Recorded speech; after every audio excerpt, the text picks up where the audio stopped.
Chapitre 2. Adieu à Chipenden. Alice m'attendait à l'étage, assise sur une marche. Une bougie posée près d'elle faisait danser son ombre sur la porte de ma chambre. « Je ne veux pas partir, Tom !» souffla-t-elle en se levant. « J'ai été heureuse ici. Ce qui pourrait m'arriver de mieux serait d'habiter avec vous dans la maison d'hiver. Le vieux Grégory n'est pas correct avec moi. » « Je suis désolée, Alice. Que veux-tu, sa décision est prise, je ne peux rien y faire. » Je voyais bien qu'elle avait pleuré. Mais je ne savais que dire d'autre. D'un geste vif, elle saisit ma main gauche et la serra avec force. « Pourquoi est-il toujours comme ça ? Pourquoi déteste-t-il à ce point les filles et les femmes ?»« Je crois qu'il a souffert autrefois, » murmurai-je. J'avais appris ces derniers temps certaines choses concernant mon maître que j'avais gardées pour moi.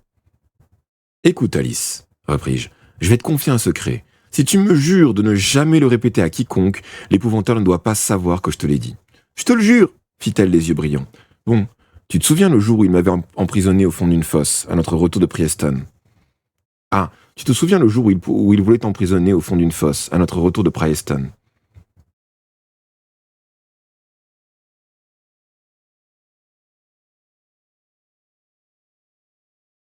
J'imagine. Courage, n'hésite pas à me tenir au courant de temps en temps, même si c'est pour me dire que ça va pas, tu vois. Tu m'envoies un message ou un machin, je saurais toujours pas quoi te répondre, mais ça me fait plaisir, tu vois. Donc voilà, même si t'as envie de lâcher, de balancer ou de gueuler ou des machins, ou que t'as envie de balancer les états d'âme, n'hésite pas à me les envoyer. Déjà, ça fait toujours du bien à écrire ou pas. Je sais que ça va pas, mais si t'as envie d'écrire des trucs ou je ne sais quoi ou machin, n'hésite pas à le faire, quoi. Moi, je saurais juste pas quoi te répondre. Mais voilà, si je peux aider d'une façon ou d'une autre, encore une fois, n'hésite pas. Et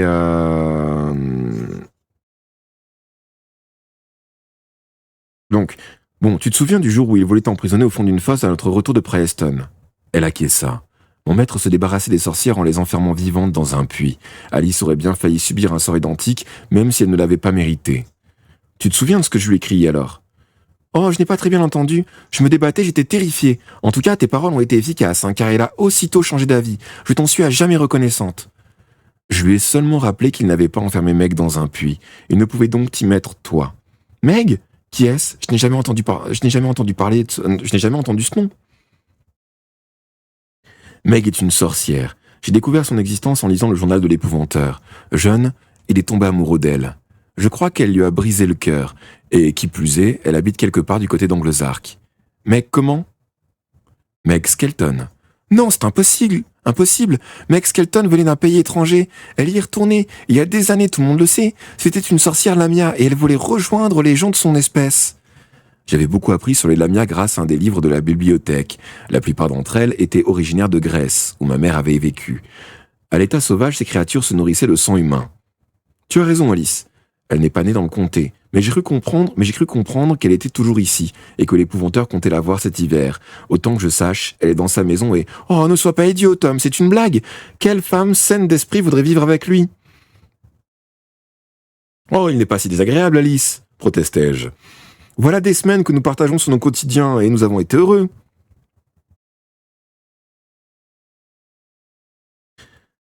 Si Meg est bien là-bas, fit Alice avec un sourire malicieux, qui te dit qu'elle n'est pas au fond d'un puits ? Je lui rendis son sourire. Nous vérifierons cela quand nous y serons.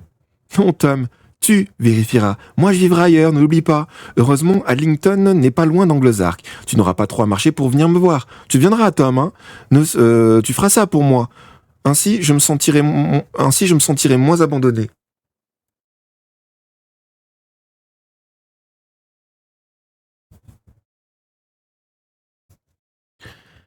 Je n'étais pas certain que mon maître m'en donnerait l'occasion. Je désirais pourtant la réconforter. Je me souvins alors d'Andrew. Et Andrew ? Dis-je. C'est le frère de l'épouvanteur, le seul qui lui reste. Il est installé à Adlington maintenant. Je pense que mon maître lui rendra visite de temps à autre, puisqu'ils seront presque voisins. Il m'emmènera probablement avec lui et nous aurons des tas d'occasions de nous rencontrer. À cette perspective, le visage d'Alice s'illumina et elle lâcha ma main. Eh, je galère un peu quand même. Hein. Je te guetterai, Tom. Ne me laisse pas tomber. Et merci pour ces confidences, le vieux Grégory amoureux d'une sorcière, qui l'eût cru. Sur ces mots, elle ramassa son chandelier et monta dans sa chambre au dernier étage. Elle me manquerait, et trouver une bonne raison d'aller la voir serait sans doute plus difficile que ce que je lui avais laissé entendre. L'épouvanteur n'approuverait sûrement pas. Il m'avait si souvent mis en garde contre les filles. J'en avais assez dit, Alice. J'en avais assez dit à Alice sur son sujet.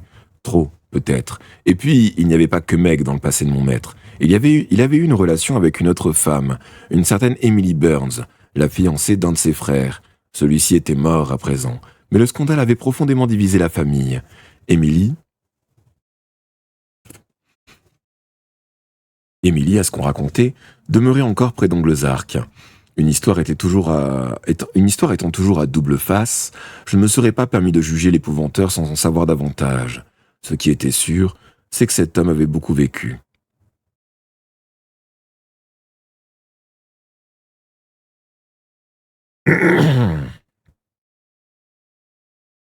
J'entrai dans ma chambre et posai ma bougie sur la table, à côté du lit. Sur le mur, on pouvait lire les signatures des précédents apprentis. Certains avaient achevé leur apprentissage avec succès, comme Bill Arkwright. Dans l'orthographe se trouvait en haut à gauche. Bon nombre d'entre eux avaient échoué et n'étaient pas allés au bout de leur formation. D'autres étaient morts, comme Billy Bradley. C'était lui qui m'avait précédé. Malheureusement, il avait commis une erreur et un gobelin lui avait mangé les doigts. Billy avait succombé à l'hémorragie. J'examinais le mur avec soin ce soir-là. D'après ce que je savais, tous ceux qui avaient logé dans cette chambre y avaient gravé leur nom. Le mien était écrit en tout petits caractères, car il ne restait guère de place. Pourtant, il en manquait un. J'eus beau chercher dans la plus grande attention, je ne trouvais pas Morgan. L'épouvanteur avait déclaré qu'il avait été son apprenti. En ce cas, pourquoi n'avait-il pas ajouté son nom? Qu'est-ce que cela signifiait? Qu'est-ce qui s'était passé avec ce Morgan? Le lendemain matin, après le petit déjeuner, nous fîmes nos paquets. Juste avant le départ, je retournai rapidement à la cuisine pour dire au revoir au gobelin domestique. Merci pour tous ces bons repas que tu nous as préparés, lançai-je dans le vide. Je me demandais si l'épouvanteur aurait approuvé mon initiative. Il évitait de se montrer trop familier avec ce serviteur d'un genre particulier. Je compris vite que le gobelin avait apprécié le compliment. À peine avais-je fini de parler qu'un profond ronronnement s'éleva sous la table de la cuisine, si fort que les casseroles se mirent à tinter.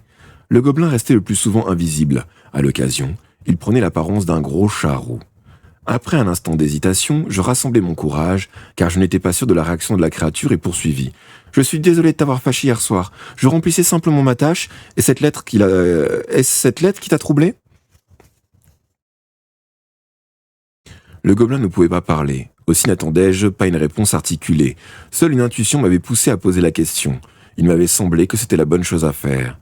Soudain, un fort courant d'air souffla par la conduite de la cheminée, répandant une légère odeur de suie. Un fragment de papier s'envola de l'âtre et vint se poser sur le tapis. Je le ramassai, les bords brûlés s'émiettèrent entre mes doigts. C'était tout ce qui restait de la missive que j'avais rapportée. Quelque chose était encore lisible. Je dus les fixer un moment avant d'en saisir la signification. Rends-moi ce qui m'appartient ou je te ferai regretter d'être né. Commence par... Pas de doute. Il s'agissait d'une lettre de menace. À propos de quoi? L'épouvanteur avait-il pris quelque chose à Morgan? Un objet qui lui appartenait en propre? Je ne pouvais imaginer mon maître voler quoi que ce soit. Ce n'était pas son genre. Ça n'avait aucun sens. Un appel venant du seuil de la maison interrompit mes réflexions. Qu'est-ce que tu fabriques, petit? Dépêche-toi, on n'a pas toute la journée. L'épouvanteur s'impatientait. Je chiffonnai le papier, le jetai dans l'âtre, puis je ramassai mon bâton et courus vers la porte. Alice était déjà dehors. Mon maître, debout dans l'entrée, me dévisagea d'un œil soupçonneux. 2 sacs étaient posés à ses pieds. Comme d'habitude, j'allais devoir les porter. Je disposais à présent d'un sac personnel, bien que je n'eusse pas grand-chose à mettre dedans. Il ne contenait qu'un briquet à Amadou, reçu en cadeau de mon père le jour de mon départ en apprentissage, la chaîne d'argent offerte par ma mère, mon cahier de notes et quelques vêtements, dont mes chaussettes, si souvent réprisées qu'il ne restait presque rien du tricot original.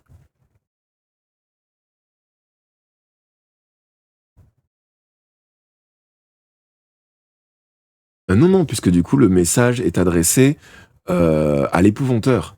Et l'épouvanteur, il a pas piqué la chaîne d'argent de sa mère, c'est le héros de l'histoire, c'est le gamin qui a piqué enfin qui a pris, il lui a pas piqué, c'est sa mère qui lui a donné. Il me semble, hein.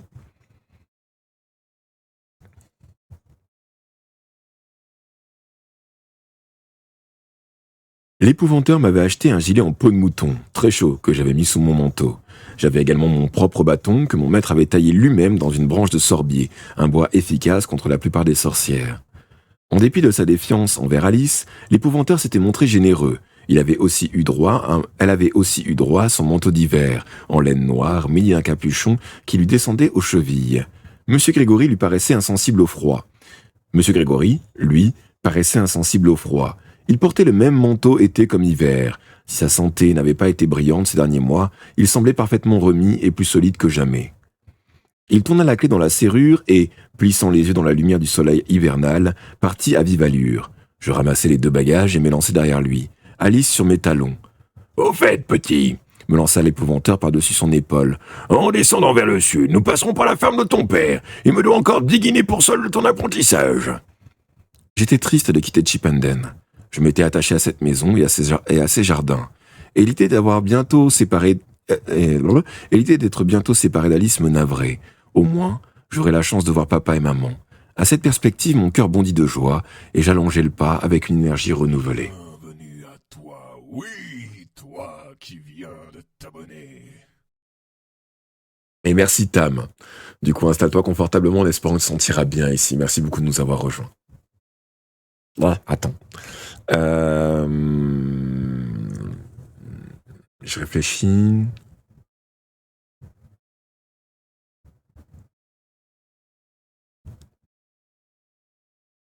On coupe. Je suis bête. C'est juste ça que je voulais faire.